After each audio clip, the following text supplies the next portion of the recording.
Tujuan silaturahmi ini untuk menjalin ukhuwah, menebar berkah. Kadang-kadang silaturahmi ada dua yang tidak bisa dipisahkan dari silaturahmi, yaitu kemudaratan dan manfaatnya. Dua-duanya seimbang. Di mana seimbang? Yang pertama manfaat. Ketika kita menjalin silaturahmi, kawan-kawan yang sudah yang kuliah di yang Katrik Hana merumpak, maka berjumpa kembali, ada cerita, ada terajamun. Kemudian sudah menjalin ukhuwah, sudah memperkuat pertemanan dan kawan-kawan. Yang bahasa Indonesia agak abak-abak betul.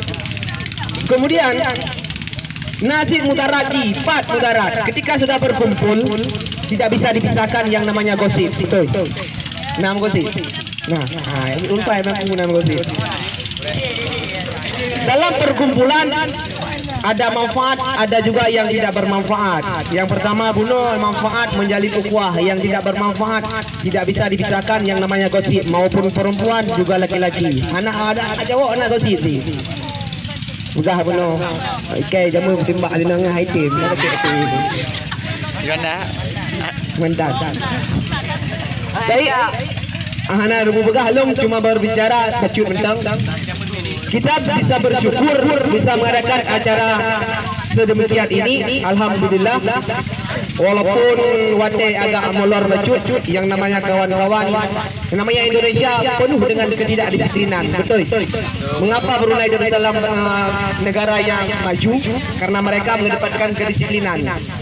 You know, gaduh betul pun aja awet pos guru murah Aceh.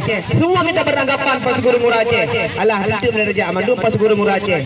Coba kita mulai pos guru jadwal tajak pos guru mandum lah mate kita nyo mandu mau katru mandu kapal guru katlak menala mate ketika tajak mandu beranggapan pos guru depan wate. Alhamdulillah acara kita nyo yang ukur tu han telat lagi bak uronyo. Karena miyakun Ustaz Hamdani miyakunnya mun. Ustaz Hamdani ketika kita buat acara, dia kita kasih undangan jam 9.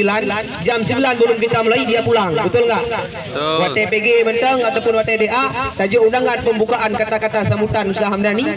Pos kurung kita pegang pembukaan, hana pembukaan kamar PLP yang ikut. Begitulah, karena waktu sangat penting. Nyamban. Kita bersyukur walaupun agak molor bacut, terlaksana acara Pak Oro yang berbahagianya. Saya ingat ketika kita diwisudakan, Ustaz Hamdani pernah berkata, Nyamban, anak-anak kita ingin melanjutkan pendidikan, silahkan, karena itu merupakan jalan mereka. Jika ada yang ingin melanjutkan rumah tangga, dipersilahkan, jangan ditahan, takut tabrakan di jalan. Itu kata-kata Ustaz Hamdani. Wajahnya Muhammad Khatami bukan orang melanjutkan pendidikan, dia wajahnya bapak rumah tangga. Amin. Mengajak bapak rumah tangga. Karena apa? Bejek ibu. Pakar dakun amin. Hai, doa goreng bujuk bapak rumah tangga. Punya hana kemudian ale Ustaz Hamdani lagi anu mungkin tu. Hana ke dah membimbing rumah tangga sampai mula. Bejek ibu lah, JPT undangan tu ada karap. Itu satu kutipan dari Ustaz Hamdani. Jadi hari ini kita harus bisa menunjukkan kepada Misbahul Ulum, walaupun ketika kita kelas 3 dicap generasi 316 ya.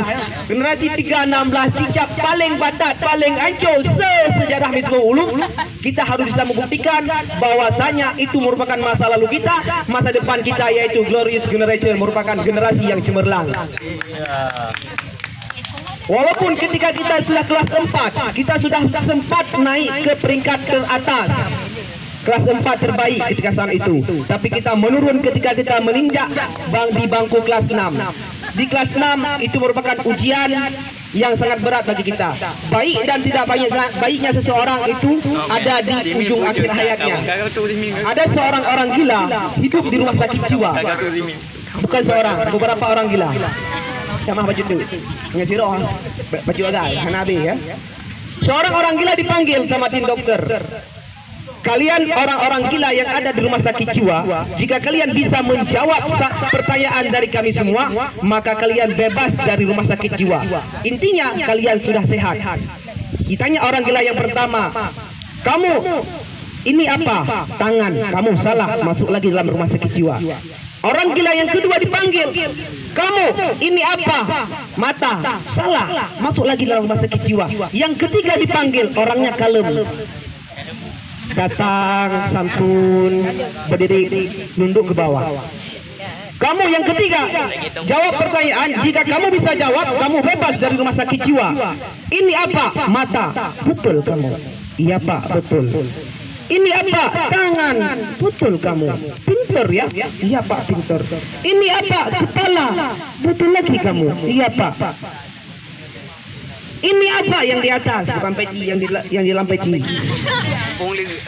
Rambut. Betul kamu. Kok pinter kamu?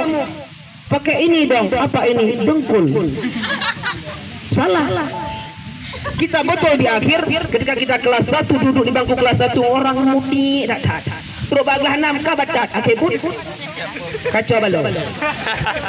Lagi begitulah kehidupan orang gila. Ketika dia dipertanyakan pertanyaan yang pertama, 2, 3 dia betul, seolah-olah long kahing. Terus akhir kacau balau. Pertanyaan yang terakhir dia salah menjawab. Hidup ketika di awal kita baik, kita harus bisa menjadi husnul khatimah juga di akhir hayat kita. Jangan menjadi orang yang su'ul khatimah. Maka di dalam doa kita sudah tadi baca husnul khatimah dan su'ul khatimah. Malah bidanya wahana yang nan husnul khatimah. Kemudian wadah wisuda launa lekutip sabah kata-kata sih, sabah cerita dari Pak Abrar mewakili dari Badan Dayak Aceh. Nah ingat. Mungkinnya apa kuliah Zahmani film gitu. Kuliah Pak Abrar. Saya ingat kata-kata Ustadz Hamdani tadi, direktur. Anak-anak ingin melanjutkan pendidikan silakan, yang ingin berumah tangga juga silakan. Yang penting anak-anak jangan sombong. Tanya Jino, ada yang sudah bekerja, jangan sombong. Ada yang sudah kuliah di bangku kuliah yang di jurusan yang hebat, jangan sombong. Ada juga yang jadi kuli bangunan, juga tidak perlu dipersombongkan. Ada yang jadi tukang parkir, lebih-lebih lembek sombong. Dalam cerita gepegah lepa abrarnya masalah seorang pemuda, dia hendak masuk ke dalam masjid.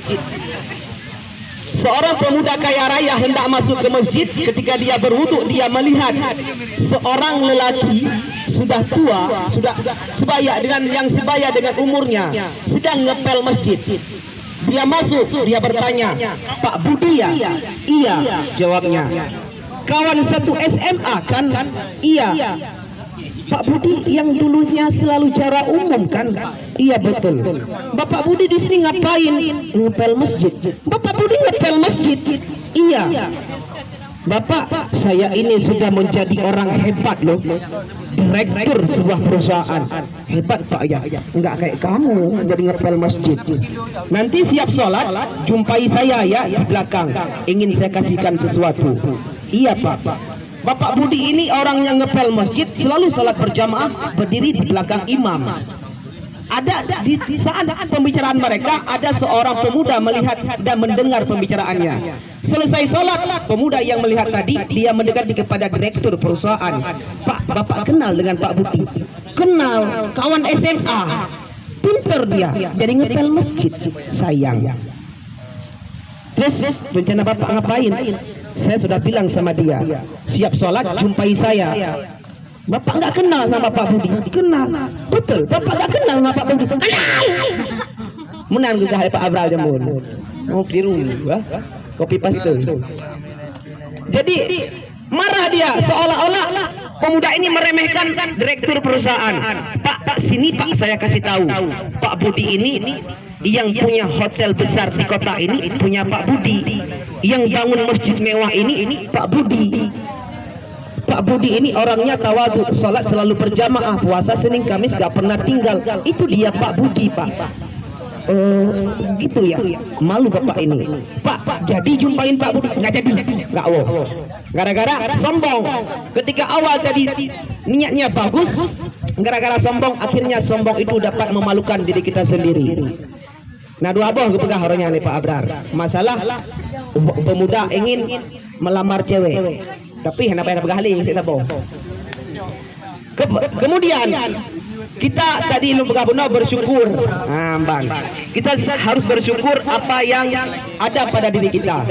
Ada 3. Nah, sirap pemuda 3 long singkat metang na leboh kisah pada seorang pemuda.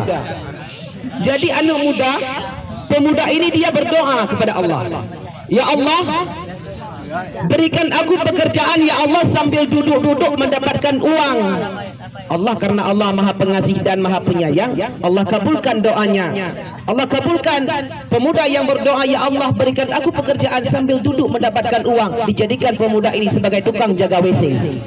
Tengah duduk ke WC, orang keluar dari WC bayar 2.000, dapat uang sambil duduk-duduk. Tidak bersyukur, pekerjaan dari tukang jaga WC. Mas, kerjaannya apa? Jadi tukang jaga WC. Malay pada kita. Dia berdoa, ya Allah berikan aku pekerjaan yang bisa mengatur-ngatur orang kaya. Kan orang hebat bisa ngatur orang kaya. Dijadikan pekerjaan bagi dia, Allah kabulkan sebagai tukang parkir. Enggak bersyukur karena jadi tukang parkir seolah-olah enggak hebat, padahal gaji tukang parkir gepegah oleh Pak Prabowo lebih hayu daripada gaji dokter. Kemudian dia berdoa lagi, ya Allah berikan aku pekerjaan dikelilingi oleh wanita-wanita cantik. Allah kabulkan jadi tukang jual sayur. Emak-emak nanti kalian yang beli-beli sayur, beli-beli sama bapak-bapak, mungkin dia dulunya doanya begitu, dikelilingi oleh wanita-wanita cantik. Itu dia, kita harus bersyukur kepada Allah Subhanahu wa taala apa yang telah diberikan kepada kita. Jalinlah ukhuwah silaturahmi kita. Jangan menganggap diri kita itu lebih hebat, lebih pintar, lebih kaya, lebih apa-apa dari segalanya.